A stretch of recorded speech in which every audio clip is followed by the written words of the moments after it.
تن کا غلام ہوں. سید کے گلے میں توم ڈال کر کے Hey there, subscribe to my channel and also press this bell icon. تماچے مارو، خیمے جلالو، قید میں رکھ لو علی کے گل گلوں کی. علی کے گل گلوں سے بوئے زہرائی نہیں جاتی. علی کے گل گلوں سے بوئے زہرائی نہیں جاتی. اور عداوت کے بھی نصیب کچھ نہ کچھ آداب ہوتے ہیں. عداوت کے بھی نصیب کچھ نہ کچھ آداب ہوتے ہیں. کسی بیمار کو زنجیر پہنائی نہیں جاتی. بیماروں کا بھی تو کچھ خیال کیا جاتا ہے. لیکن ظالموں نے کس قدر ظلم کی حد کی خاندان نبوت پر کہ امام زین العابدین کے گلے میں نوکیلے لوہے کا توق تک ڈالا، ہاتھ میں ہتھکڑیاں ڈالی اور پیروں میں بیڑیاں، اور آپ کے ہاتھ میں اونٹوں کی نکیر دے دی گئی. جب اٹھنے کی طاقت نہیں تھی نکیر پکڑ کے کھڑے ہوتے تو گر جاتے، اور جب گرتے تو پیٹھ پر درنا ہو جاتا. یہ حالت ہے. اور جب 11 یا 12 محرم کو لوٹا پیٹا قافلہ سیدانیوں کا کربلا سے رخصت ہوا تو کٹی پیٹی لاشوں کو دیکھ کر سیدہ زینب پاک نے مدینہ منورہ کی طرف رخ کیا اور رک کر کے کہا، نانا جان، اللہ اور اس کے فرشتے آپ پر درود نازل کریں. آپ پر درود ہے اور فرشتوں کی. نانا جان دیکھیں آپ کا وہ حسین جس کے لیے آپ سجدے طویل کر دیتے تھے، جس کو کندھوں پہ اٹھاتے تھے، جس کے لیے منبر چھوڑ کر آپ نیچے آتے تھے، آپ کا وہ حسین کٹا پٹا پڑا ہوا ہے. کوئی اس کو کفن دینے والا نہیں، اس کی لاش پر خاک ہے. اس کی لاش پر ہمارے خاک اڑا رہی ہے. نانا جان اپنے بیٹے کی خبر لیجیے. جب آپ نے یہ بات کہی تاریخ کا لکھتا ہے کہ دوست و دشمن سب کی آنکھوں میں آنسو آ گئے اور کٹوں پہ اہل بیت کے سر نیزے پہ چڑھا کر کے جب کوفہ کی طرف روانہ ہوئے تو کوفہ میں اعلان کیا گیا، کوفہ والوں، کچھ ایسے لٹیرے تھے، ڈاکو لٹیرے جو راستے میں لوگوں کا مال لوٹتے تھے، ہم نے ان کو کاٹ دیا، ان کے کٹے ہوئے سر لے کر آ گئے اور ان کی عورتوں کو بچوں کو اپنے قیدی بنا دیا. ایک میرے چھوٹے سے اندازے کے مطابق جب کوفہ قافلہ پہنچا تو وہ پورا قافلہ کم و بیش 6 یا 7 دن کا بھوکا پیاسا تھا، کیونکہ راستے میں یزیدیوں نے کھانا پانی دیا تو شہزادیوں نے یہ کہہ کے انکار کر دیا کہ ہم تمہارا کھانا نہیں دیں گے، تمہارا پانی نہیں پیئیں گے. انہوں نے بھوک پیاس برداشت کی. اس قافلے میں شہزادہ سیدہ سکینہ 7 سال کی تھی. میں اپنی ماں اور بہنوں کی توجہ کا تعلیم ہوں، آپ کی اور آپ سب کی. کتنی عمر ہے شہزادی سکینہ کی؟ صرف 7 سال کی عمر ہے. 7 سال کی شہزادی کو سیدہ زینب کی پھوپھی امی کے ساتھ باندھا گیا ہے. بڑوں کے ساتھ بچوں کو اس لیے باندھا گیا تھا تاکہ اگر بڑے اٹھتے ہیں تو بچوں کو پھانسی لگے، اور اگر بچوں کو کا خیال کرتے ہیں تو بڑوں کو جھک کر بیٹھنا پڑے. شام ہو رہی تھی، شمر نے کہا رات کے وقت کوفہ میں قافلہ لے جانا ٹھیک نہیں، کیونکہ اگر رات کو لے جائیں گے تو تماشا نہیں دکھا سکیں گے. دن کا انتظار کرو، دن کے وقت یہ قافلہ جائے گا کوفہ میں تاکہ اہل بیت کا لوگ تماشا دیکھیں. اعلان یہ نہیں ہوا کہ اہل بیت کے سلارے، اعلان ہوا کہ جو لوگ راستے میں لوٹ مار کرتے تھے ان کے کٹے ہوئے سلارے. کوفہ والے شوق میں کہ ذرا دیکھیں تو وہ کون ڈاکو لٹیرے جن کے سلارے دل رکھنے کو جگہ نہیں رستے بھر گئے اور ان چھتوں پہ چڑھ گئے.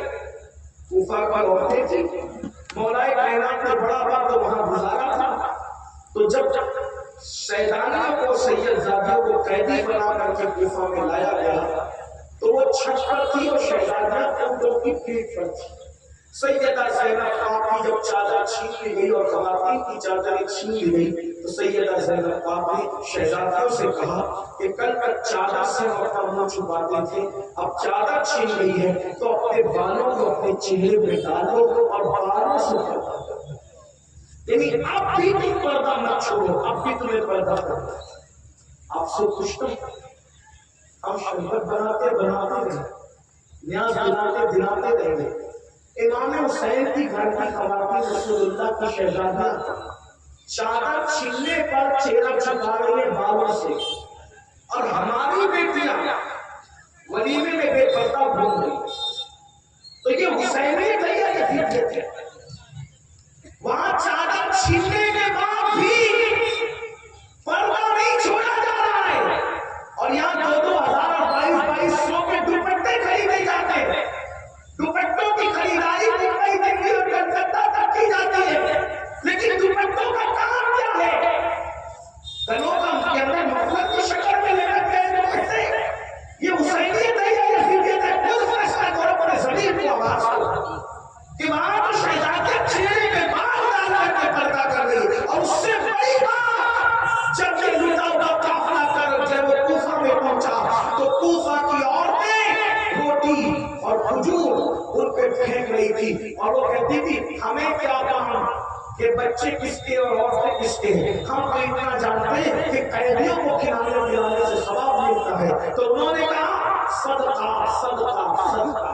توجہ کرنا، یہیں پر آپ کو لانا چاہتا تھا اور اپنی گفتگو کو ایک طرف لے جانا چاہتا تھا۔ توجہ کریں دھیان سے، جس وقت صدقہ صدقہ کہہ کے کوفہ کی عورتوں نے اہل بیت کی طرف روٹیاں اور کھجوریں پھینکی تو سیدہ زینب اور سیدہ سکینہ شہزادی دونوں ایک ساتھ بندھی ہوئی تھی، اور اونٹ کی ننگی پیٹھ پر دونوں بیٹھی تھی، چہرے پہ بال تھے اور پہچان میں نہیں آتی تھی کون ہے، اور کپڑے بھی سیدہ زینب پاک کے بدن پر پرانے اور درد آلود تھے۔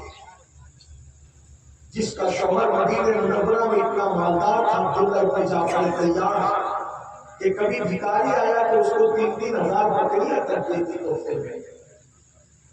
اتنے مالدار شوہر کی بیوی، اتنے مالدار باپ کی بیٹی، اتنے عظیم گھرانے کی شہزادی سرکار زینب، جس کا نام رسول اللہ نے رکھا، جس کے کان میں اذان رسول اللہ نے پڑھی، جس کو گھٹی رسول اللہ نے دی، جس نے صرف 5 سال میں پورا قرآن حفظ کیا۔ کوفہ میں سب سے پہلے درس قرآن اگر کسی عورت نے دیا ہے تو اس خاتون کو سیدہ زینب کہتے ہیں۔ ایسے مقدس خاتون، آج کوفہ میں حال یہ ہے کہ چادر نہیں، بغیر چادر کی اونٹوں کی ننگی پیٹھ پر ہے، اور شہزادی سکینہ آپ کے ساتھ بندھی ہوئی ہے۔ جب روٹی کے ٹکڑے شہزادی سکینہ کی طرف آئے تو شہزادی سکینہ نے اس روٹی کے ٹکڑے کو ہاتھ نہیں لگایا، کیونکہ امام کے گھر میں تربیت کا ماحول ایسا تھا۔ آج اگر ہم 15-16 گھنٹے کا روزہ رکھ لیں گرمی کے موسم میں، اور جب افطار کا وقت آتا ہے تو ہمارا حال یہ ہوتا ہے میرے بھائی کہ ہم جب افطار کا وقت آتا ہے تو نہ امی کو دیکھتے ہیں، نہ ابا کو دیکھتے ہیں، نہ بچوں کو دیکھتے ہیں، نہ بیوی کو دیکھتے ہیں۔ جیسے افطار کا اعلان ہوا ہم ٹھنڈے شربت کی طرف ہاتھ بڑھاتے ہیں، ٹھنڈے پانی کی طرف ہاتھ بڑھاتے ہیں، اور اس کو پینے کی کوشش کرتے ہیں، ہم کسی پہ توجہ نہیں کرتے۔ 15-16 گھنٹے کی پیاس ہمیں سب کو بھلا دیتی ہے افطار کے وقت، مگر والے آلے نبی، والے آلے رسول، والے امام حسین کی تربیت جب 5-6-7 دن کی بھوک و پیاس کے بعد روٹی کے ٹکڑے شہزادی سکینہ کے دامن میں آئے تو شہزادی سکینہ نے کھایا نہیں بلکہ اپنی پھوپھی کے کان میں کہا، پھوپھی اماں ہم تو آلے رسول ہیں نا، پھوپھی اماں ہم تو آلے رسول ہیں نا، کیا 7-6-5 دن کی بھوک کے بعد صدقہ ہمارے لیے حلال ہو جاتا ہے؟ کیونکہ نانا جان نے تو صدقہ ہم پہ حرام کیا ہے، تو رسول اللہ کی شریعت نے ہم پہ صدقہ حرام کیا، تو اتنے دن کی بھوک کی وجہ سے کیا صدقہ ہم پہ حلال ہو گیا؟ اب ہم صدقہ کھا سکتے ہیں؟ کتنا سننا تھا۔ شہزادی سکینہ کی گفتگو دل کو چھیڑنے والی تھی، سیدہ زینب کے جذبات پہ قابو میں، اور اس کے بعد آپ نے کوفہ کی عورتوں سے کہا، اے کوفہ کی عورتوں،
بولنا لیکن اپنے ضمیر کو آواز دو. وہ صدقہ نہیں کھا رہے, پاک روٹیاں صدقے کے نام پہ ایک نہیں کھا رہے, اور تم نشے کی گولیاں کیسے کھاتے ہو؟ تم شراب اپنی حلق میں کیسے اتار لیتے ہو؟ تم جوئے کی رقم کیسے کھاتے ہو؟ تم چوری کی رقم کیسے کھاتے ہو؟ تم دھوکہ دے میں پیسے کیسے کھا لیتے ہو؟ جو سور کی طرح حرام, خون کی طرح حرام, جو پیشاب کی طرح ناپاک ہے نشے کی چیزیں کیسے کھاتے ہو؟ کس کے خیمے میں کھڑے ہو؟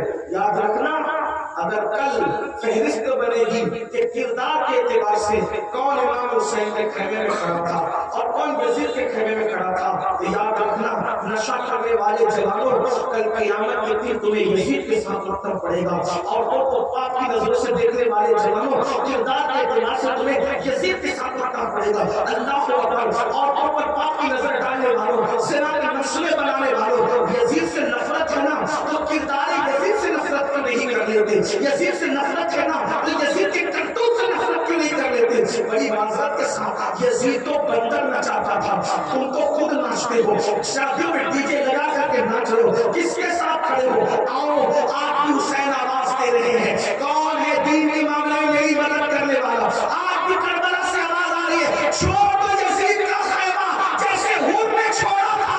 آپ کی موقع ہے مرنے سے پہلے پہلے حسین شمع لگانے والا حسین, آؤ دین کے نام پہ میرے مددگار بن جاؤ.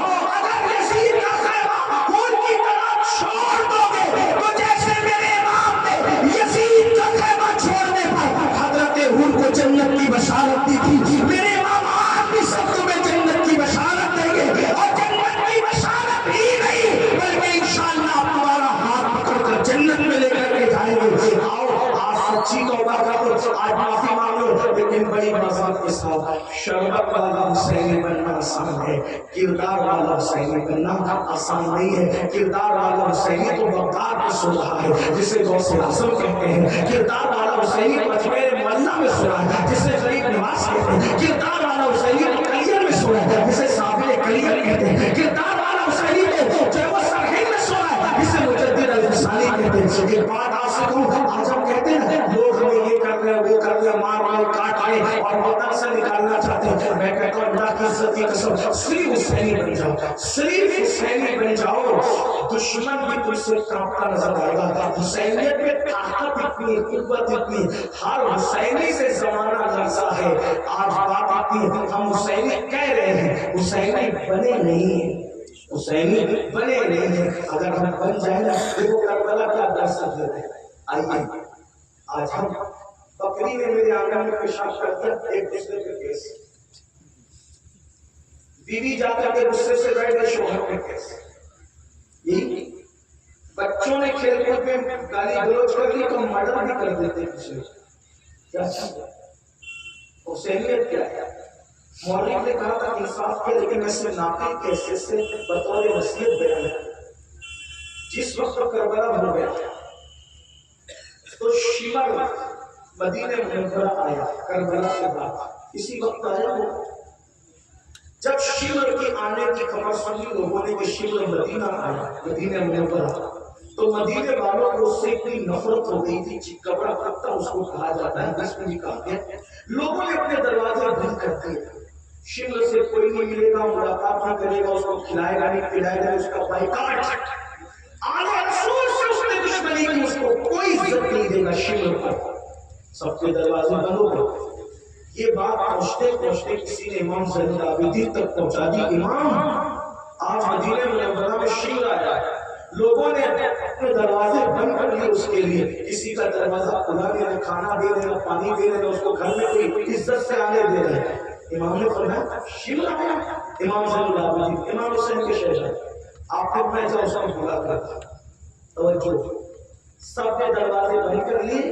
امام زین العابدین کے اس کو بلا کر خادم گیا, بلا کے لایا, آپ نے دسترخوان بچھایا, اس کے آگے کھانا رکھا, پانی رکھا. جب وہ بھوکا پیاسا تھا, امام زین العابدین کو دیکھا, پہچان لیا, جلدی جلدی سے کھایا بھی پیا بھی, اور کھانے پینے کے بعد جب پورا فارغ ہو گیا تو کہنے لگا اے علی. امام زین العابدین کا اصل نام علی ابن حسین ہے. کہا اے علی, شاید آپ نے مجھے پہچانا نہیں, اس لیے اتنا احسان کیا.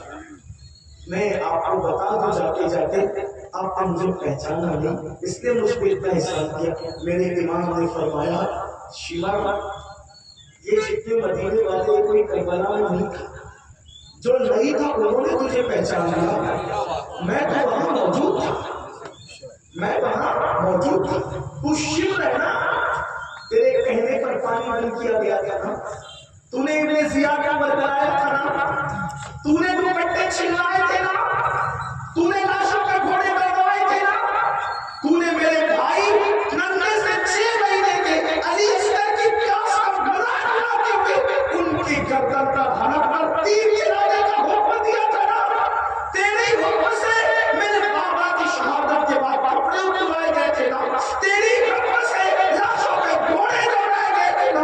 یہ کہتے کہتے امام زین العابدین کی آنکھوں میں خون اتر آیا، رو پڑے میں تجھے کیسے بھول سکتا، جو نہیں دیکھنے والے وہ پہچان گئے، میں تو تجھے دیکھا، تجھے ظلم کر کر میں نے دیکھا، خواتین کے ہاتھوں میں رسیاں تیرے کہنے پہ بندھی تھی نا، یہ سب کچھ تو نہیں کیا تھا، میں نے تجھے پہچانا۔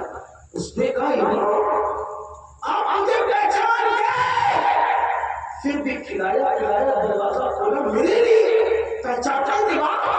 تب امام نے فرمایا جو تو نے کیا تھا نا وہ تیرے خاندان کی روایت ہے، وہ تیرے خون کا اثر تھا، اور جو میں نے کیا یہ ہمارے خاندان کی روایت ہے، ہمارے خون کی اثر تھا۔ نعرے تکبیر، نعرے رسالت، میدان شہید اعظم خدا کے اہل بیت مصطفیٰ۔ اللہ منتقم حقیقی ہے، انتقام تو تجھ سے اللہ لے گا، لیکن تو میرے نانا کے مدینے میں چل کے آیا ہے۔ دنیا یہ نہ کہے کہ کوئی گیا تھا اور بھوکا رہا تھا مدینے میں، تو نانا کی چوکھٹ پر وہ سوال کا نشان کھڑا کریں گے۔ ہمارے گھر کی روایت ہے دشمن بھی چوکھٹ پر آ جائے تو ہم لوگ اس کے ساتھ یہی سلوک کیا کرتے ہیں۔ حسینی ہونا سگے بھائی سے بات بن کر رکھیے، حسینی ہونا بہن کا ہاتھ دبا کر کے رکھا ہے، ہر سال عمرہ کو جا رہے، ہر سال حج کو جائے، بہن کا ہاتھ کیوں نہیں دیتے، بہن کا حصہ کیوں نہیں دیتے، پھوپھیوں کا حصہ کیوں نہیں دیتے؟ حسینی ہونا ذرا غور تو کرو، وہاں دشمن کے ساتھ یہ سلوک ہے، اور ہم نے پھوپھیوں کے ساتھ کیا کیا، چچا کے ساتھ کیا کیا، چچا نے بھتیجے کے ساتھ کیا کیا، دادا نے پوتے کے ساتھ کیا کیا، بیوی شوہر کے ساتھ اور شوہر بیوی کے ساتھ کیا کر رہے ہیں۔ یاد رکھنا جو کچھ کر رہے ہو وہ حسینیت نہیں ہے، جو کچھ کہا جا رہا ہے وہ حسینیت ہے۔ آؤ آج بھی ایک حسینی حسین پاک کا غلام آپ کو آواز دے رہے ہیں، نکلو خیمہ یزید سے، آج کی تاریخ میں توبہ کرو اور امام کو آواز دو، میرے امام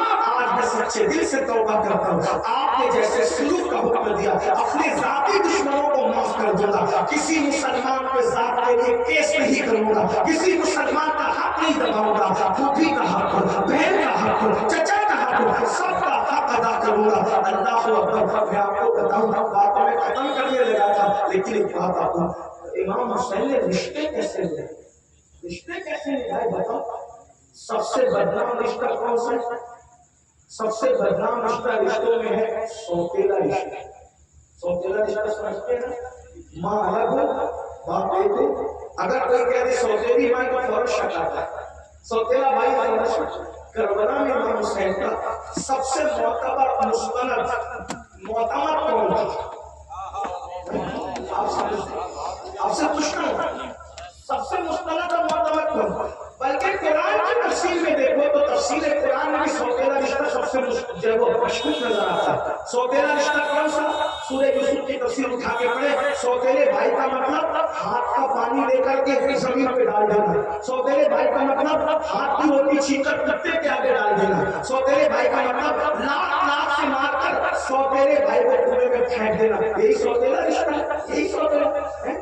آپ لیکن میرے امام نے اس صدیوں کے مشکوک سوتیلے رشتے کو کربلا میں کتنا معتبر بنا دیا، کتنا معتبر بنا دیا۔ ہم آئے کربلا ہم نے سمجھا ہی نہیں، جس دن مسلمان کربلا سمجھ لے گا انسان کو بیدار تو ہونے دے دو، اور قوم پکارے گی ہمارے بدر و احد کے خلاصے کو کربلا کہتے ہیں، سیرت مصطفیٰ کے تتمہ کو کربلا کہتے ہیں۔ کربلا ہے امام علی مقام کا سب سے مقام کون ہے؟ سوتیلا بھائی کون؟ اگر داستان کو ایک ساتھ سمیٹنا ہے کربلا میں تو صرف عباس کے ہے نا، عباس کے. لیکن ایک بات آپ علی دونوں ہاتھ سے بچ ایک ہاتھ سے آخر وہ سوتیلا بھائی اتنا پیار کرنے پہ مجبور کیسے ہو گیا؟ امام حسین نے کتنا اس شخص کو اس ذات کو پیار دیا ہوگا کہ وہ ذات اتنی معتمد ہوگی، مستند ہوگی. امام کے بعد امام کے تاناوی لکھتا ہے کہ 9ویں محرم کی رات یعنی 10ویں شب تھی، تو جب امام علی مقام نے خیمے کے لوگوں کو جمع کیا تو جمع کرنے کے بعد کہا دیکھو یہ لوگ میرے ان کے پیسے اپنی جان خطرے میں رکھ ڈالتا، تم سب چلے جاؤ. میرے عوام انصار میرے ایک رشتے دار کا ہاتھ پکڑ کے یہاں سے نکل سب چلے جاؤ. وہ جب تمہیں نہیں پائیں گے مجھے پائیں گے تو تمہارا پیچھا نہیں کریں گے، کیونکہ ان سے ماننا مجھے وہ رکاوٹ سمجھتے مجھے، تمہیں نہیں سمجھتے رکاوٹ. وہ میں موجود رہوں گا تو تم نہیں جاؤ جاؤ زندگی جیے، کل تک پر کوئی الزام نہیں، جاؤ میں نے تم سب کو جو اجازت دے دی چلے جاؤ. اچھا میرا چہرہ دیکھ کر نہیں جاتے شرم اور حیا کی وجہ سے یہ لوگ میں چراغ بجھا دیتا، چراغ بجھا دی اور چراغ بجھا کر کہا جاؤ اندھیرے میں نکل جاؤ تاکہ تمہیں حیا نہ ہو سے قیامت کے دن تم سے کوئی مواخذہ نہیں ہوگا. جاؤ میں ذمہ داری لیتا ہوں، جاؤ چلے جاؤ سب. چراغ بجھ گیا، خیمے میں سسکیوں کی آواز بلند ہوئی، دیر تک سسکیوں کی آواز بلند رہی. بہت دیر گزری تو امام علی مقام نے چراغ خود بجھایا تھا لیکن جلانا تو کسی اور نے تھا. امام کے خطبے کے بعد کون رکے گا کون جائے گا کوئی گارنٹی تھی؟ میرے بھائی کو کرسی والے جلسے چھوڑ کر کے چلا جاتا ہے تو وہاں پر کل صبح موت تھی، کل صبح موت تھی. ہم نے پیروں کو چھوڑ کر مریدوں کو جاتے ہوئے، پیروں کو چھوڑ کر مریدوں کو جاتے ہوئے. ایک شخص ہمارے ہندوستان میں آیا، 5 سال میں اس کے 5 لاکھ مرید بنایا. افغانستان کا ایک شخص 5 لاکھ مرید بنایا. ایک میری ملاقات ہوئی تو اس نے کہا اتنا نادان ہے، اتنے برسوں سے تو ہندوستان میں رہتا ہے، کتنے مرید تھے؟ میں نے کہا تم نہیں، اس کو تو کوئی تھا کہا نادان ہے تو دیکھ میں نے 5 لاکھ سے زائد مرید کرنا. لیکن جب اس شخص کی شہادت ہوئی تو مجھے پتا چلا کہ مرید کی ماں پیسے کی لالچ. اور پھر 3 دن سے زائد تک کے جنازہ رکھا، ایک مرید تک نہیں آیا جنازے میں، مرید تک نہیں آیا. یہ بے وفائی جن کے لیے ہم مرتے ہیں لڑتے ہیں، ہمیں دوسرے کی پگڑی اچھالتے ہیں، یہ مرید پتہ نہیں قبر پر فاتحہ پڑھنے بھی آئی. میں تو کہتا ہوں میں یہ سوچتا ہوں کہ کاش ہم مرید کی فکر کرنے کی بجائے ہم لوگ بڑوں کی بات نہیں کروں گا، اپنی آپس کی بات کروں، ہم مرید کی فکر کرنے کی بجائے اپنی مراد کی رضا کی فکر کریں کہ اللہ کو راضی کرنا. میرے بھائیوں بیٹے تک فاتحہ پڑھنے نہیں آتے، باپ کی قبر میں کون اس میں آتا ہے اور آنا بھی تو رکنا کتنے دیر ہے اس کی فاتحہ کا حال ہے. ہم نے تو نبی کے بارگاہ اقدس نبی لوگوں کو بے توجہی سے ادھر ادھر دیکھتے ہوئے سلام پیش کرتے دیکھا ہے، ویڈیو چالو کر کے گھر والوں کو بتا رہے خود سنہری جانیا کے سامنے اور ویڈیو چالو کر کے. میں کہتا ہوں جو نبی کی بارگاہ میں متوجہ ہو کر کے حاضر نہ ہو وہ پیر کی بارگاہ میں علماء مقرروں کے پاس کہاں سے متوجہ ہو کر حاضر ہوتے. یہ دنیا بے وفا، دنیا سے زیادہ بے وفا ہم نے کسی کو نہیں پایا. امام کہتے شہادت دکھائے، زہر پلائے، قاتل کا انشاء اس مردار پہ کیا لچایا. دنیا دیکھنے والی ہے، لوگوں کی فکر کرنے والوں یار کو بنا لو، کوئی قبر پہ آئے نہ آئے یار راضی رہے گا. تمہاری قبر جنت کی باغوں میں شمار ہوگی. ارے کس نے کہا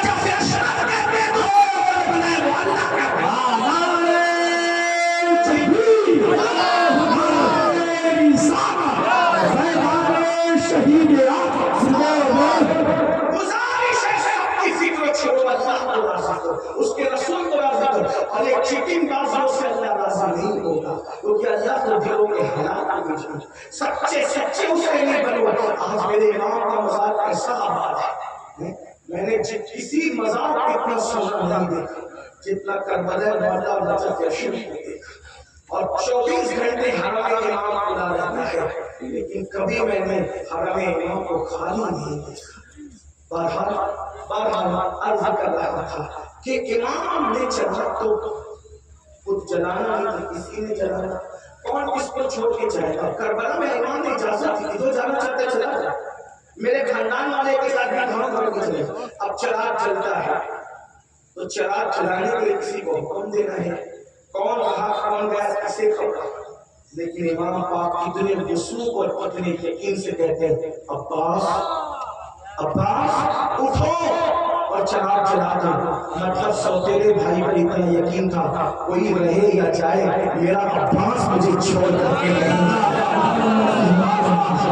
اسی لیے میں اس نتیجے میں پہنچا رسول اللہ کے اصحاب نے سر وفا اگر ہم کسی کو نام دے سکتے تو اسے صدیق اکبر کہتے ہیں. سب وفادار تھے لیکن جانے وفا اگر کوئی وہ صدیق اکبر ہے. سب وفادار تھے لیکن کربلا میں اگر رنگ صدیقی کوئی ادا کرتا ہے اور امام علی مقام کا واقعی دستر بازو بنتا ہے تو اسے عباس کہتے ہیں. آخر سوتیلے بھائی کو کتنا پیار دیا ہوگا امام نے یہ رشتے میں محبت پیدا ہوئی. آج ہم تو سگے بھائی کو پیار نہیں دے پا رہے پڑوسی کو بلا کر کے ہم کھلا نہیں پا رہے ماں باپ کو کی دعوت نہیں کر پا رہے. یاد رکھیے کس کے ساتھ کھڑے اللہ سے اللہ کی بارگاہ میں توبہ کرو بدل جاؤ. بلکہ ایک خوبصورت سی بات یاد آتی ہے لیکن ٹائم زیادہ ہوا اس لیے میں پھر کبھی انشاءاللہ بس اتنا کہہ کر کے کہ آؤ یزیدی خیمے سے دیکھو تمہارا عقیدہ اچھا ہے ایمان والے بھی. میں تمہیں یزیدی نہیں کہہ رہا فکر ہے کچھ لوگ باتوں کو دوسرا بن دیتے یزیدی نہیں ہے لیکن ایمان ہے عقیدہ ہے صحیح مسلک کا ہے. اگر کردار کے اعتبار سے بھٹک گئے یزیدی کردار کو اپنا لیا توبہ کرو معافی مانگو. آج بدل جاؤ پھر دیکھنا میرے امام کا کیسا کرم چھما چھم برسے گا. یہاں بھی کامیابی وہاں بھی کامیابی. اللہ مجھے آپ سب کو عمل کی توفیق دے. گفتگو کے درمیان کوئی غلطی پیدا معاف کرے. استغفر اللہ ربی ان ربی لغفور رحیم وما علینا الا البلاغ. السلام علیکم ورحمۃ اللہ.